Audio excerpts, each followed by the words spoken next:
हर हर महादेव, जय श्री महाकाल। आज बात करेंगे, आप जो भी जाप करते हैं तब करते हैं, कहीं आपका भी वह जाप व्यर्थ तो नहीं जा रहा है और आपको अपने जाप का पूर्ण फल कैसे प्राप्त होता है। तो कुछ ऐसी छोटी छोटी बातें होती हैं, कुछ गलतियां होती हैं जिनके बारे में आज मैं आपको बताऊंगा।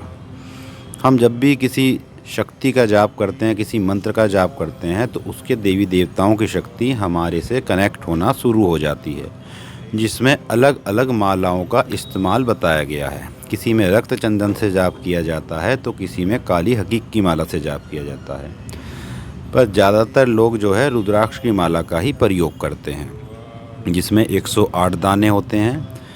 तो ऐसी कौन सी गलतियां हैं जिसके कारण आपको जाप का पूर्ण फल नहीं मिलता? यदि आप अपनी वह गलतियां सुधार लें तो आपको भी जाप का पूर्ण फल प्राप्त होगा।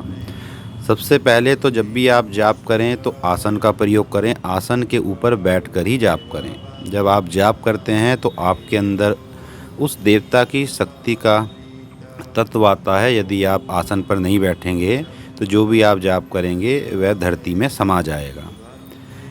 और जब आप अपने आसन पर बैठते हैं तो सबसे पहले उसको आपको प्रणाम करना है। उसको कभी भी पैर से लात नहीं मारनी है और ना ही लात से उसको खिसकाना है। अपने हाथों से ही उसको व्यवस्थित करना है। यदि आप ऐसा नहीं करते तो आपको आसन का दोष लगता है और आपकी जो साधना है वह पूर्ण नहीं होती। जिस माला से आप मंत्र जाप करते हैं हमेशा उसी का प्रयोग करना चाहिए। माला को कभी भी खूंटी पर नहीं टांगना चाहिए या किसी को ना तो दिखाना चाहिए और ना ही अपनी माला को किसी को छूने देना चाहिए। हमेशा अपनी माला को गुप्त रखना चाहिए और जो गोमुखी आती है उसमें डालकर ही आपको जाप करना चाहिए। माला को महीने में 2 बार कम से कम पंचामृत से आपको स्नान कराना चाहिए और गंगा जल से स्नान कराना चाहिए। उसके बाद किसी साफ़ कपड़े से पोंछकर ही आपको जाप करना चाहिए। जब आप जाप करते हैं तो जो आपकी पहली उंगली होती है जिसको तर्जनी बोलते हैं और जो सबसे छोटी उंगली होती है जिसको कनिष्ठा बोलते हैं, जाप करते हुए इन दोनों उंगलियों का जो स्पर्श है वह माला पे नहीं होना चाहिए। यह शुभ नहीं माना जाता। जो आपकी 3 उंगलियां हैं, अंगूठा, अनामिका और मध्यमा, इन 3 उंगलियों से ही जाप करना चाहिए। यदि जाप करते समय आपको बार बार जम्हाई आ रही है या छींक आ रही है तो आपको क्या करना चाहिए? इस दोष से बचने के लिए आपको हमेशा एक तांबे के लोटे में जल रखकर आपको अपने पास रखना चाहिए। जब भी आपको ऐसी समस्या हो तो थोड़ा सा जल लेकर आपको अपने मस्तक पर लगाना चाहिए और अपने दोनों नेत्रों पर लगाना चाहिए।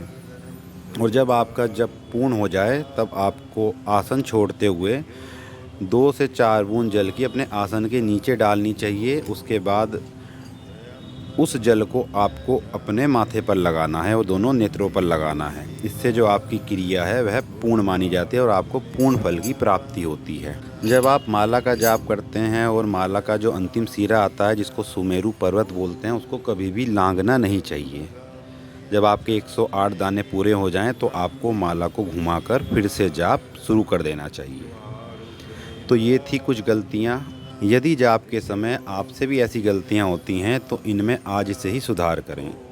और आप चाहें तो अपने जाप के बाद देवी का क्षमापन स्तोत्र भी कर सकते हैं, जो कि आपको दुर्गा सप्तशती में मिल जाएगा, जिसका हिंदी में अर्थ यह है कि ना मैं मंत्र जानता हूँ, ना मैं क्रिया जानता हूँ और ना ही मैं देवी देवता का आवाहन जानता हूँ, पर हे माता मुझे अपना बालक समझ के जो भी मेरी गलतियाँ हैं उनको क्षमा करें और मुझे जो भी मैंने जाप किया है उसकी मुझे सिद्धि प्रदान करें।